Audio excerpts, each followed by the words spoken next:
Dans cette vidéo, tu vas apprendre la raison pour laquelle tu n'arrives pas à te discipliner sur ce que tu souhaites, comme les révisions de tes cours, tes séances de sport, la lecture et tout le reste en gros. Et personnellement, j'aurais jamais pensé que se discipliner était aussi simple avec les bonnes informations.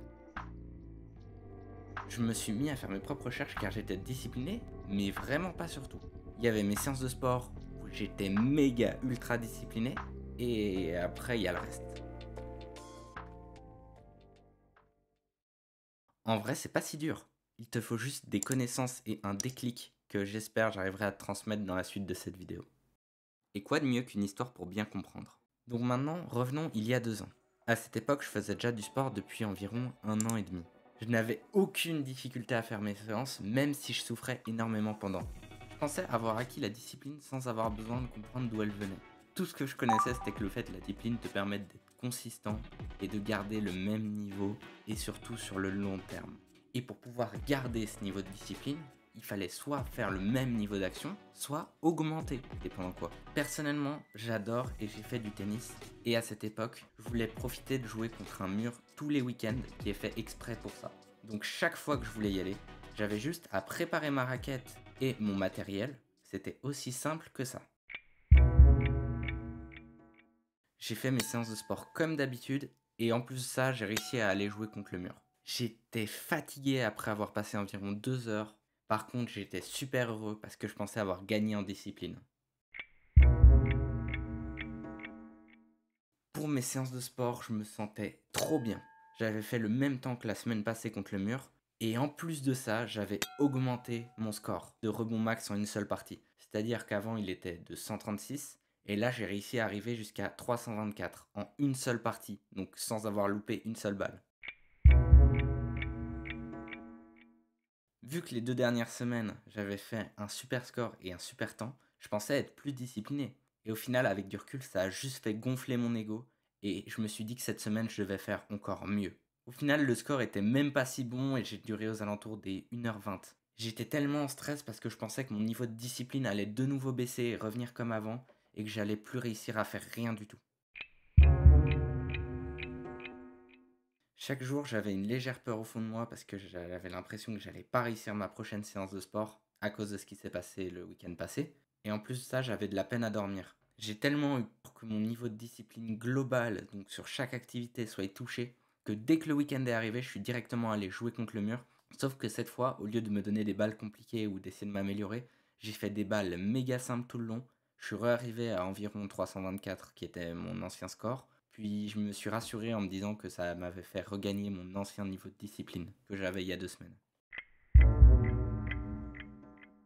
Le problème que j'ai réalisé cette semaine, c'est que je tournais en rond. Malgré un excellent score que j'ai fait les autres semaines, j'avançais plus tant que ça. Donc je me suis dit que je devais aussi peut-être bosser sur d'autres projets en parallèle que j'avais, un peu plus, plutôt que de me concentrer sur le tennis. Et manque de bol, je voulais le faire le dimanche soir, et j'ai pas pu parce qu'il y avait déjà des gens qui faisaient, donc j'ai dû skip cette semaine. Je me suis rassuré toute la semaine en me disant que si j'y allais ce week-end et que je faisais un meilleur score qu'il y a 2 semaines, c'était bon et que je gardais le niveau de discipline. Donc ce dimanche, j'y suis allé aux alentours des 13h, super motivé. En arrivant proche du mur, j'ai réalisé qu'il y avait un petit panneau qu'il n'y avait pas d'habitude, et après m'y être approché, j'ai remarqué qu'en fait il était écrit « Peinture fraîche, ne pas entrer ». Et le problème, c'est qu'après avoir parlé à des gens, en fait, le filet allait être enlevé dans quelques semaines. Donc ça veut dire que je pourrais même plus en faire durant tout l'hiver. À ce moment-là, je vous dis même pas le coup de stress que j'ai eu peur que mon niveau de discipline redescende dans chacun des domaines, parce que pour moi, ils étaient tous liés. J'ai eu peur, surtout au début de la semaine, que chacune de mes séances, je sois obligé de les réduire car mon niveau de discipline n'était plus suffisant. Et au final, après réflexion et après avoir encore passé quelques semaines, j'ai réalisé que toutes les autres activités n'avaient pas du tout bougé, ni de leur qualité, ni de leur intensité. Donc au final, je me suis dit que je m'inquiétais certainement pour rien. J'ai réalisé que dans aucun domaine il était redescendu, et en réalité il est jamais monté non plus. Je t'expliquerai plus tard pourquoi.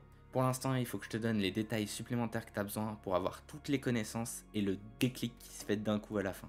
La perception la plus commune de la discipline, c'est qu'elle te permet de faire la même chose de la même manière sur le long terme sans vraiment progresser. Il y a aussi une deuxième manière de la voir, c'est de la percevoir comme des niveaux dans un jeu.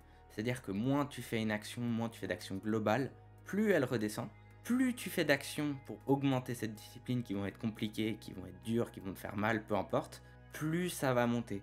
Et en fait, le problème, c'est que quand tu as cette vision-là, tu vas essayer d'aller toujours plus haut et toujours plus te dire que tu dois souffrir, avoir des difficultés, etc. pour progresser.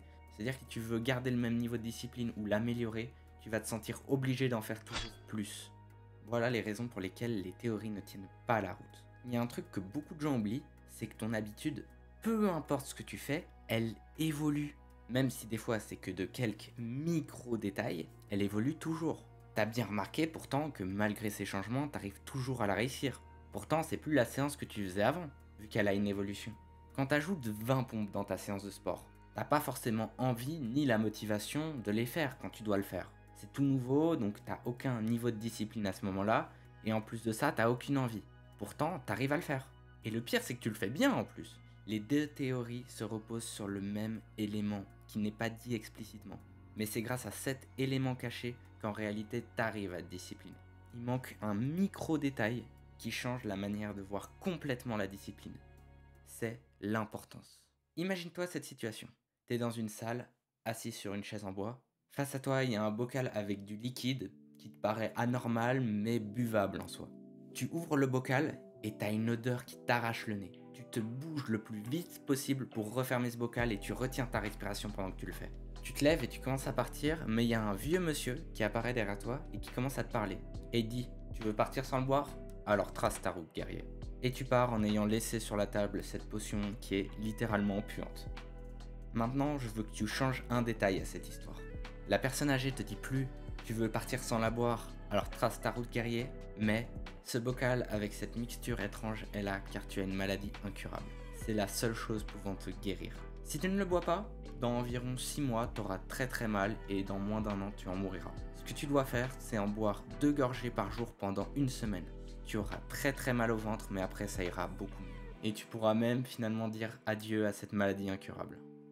On est d'accord que dans le second cas, tu vas le boire. Tout simplement parce qu'il fait appel au facteur numéro 1 de la discipline, l'importance. Le fait que de ne pas faire l'action de boire va impacter ta vie si négativement, tu vas le faire malgré l'odeur et certainement le goût. Et c'est ça la clé.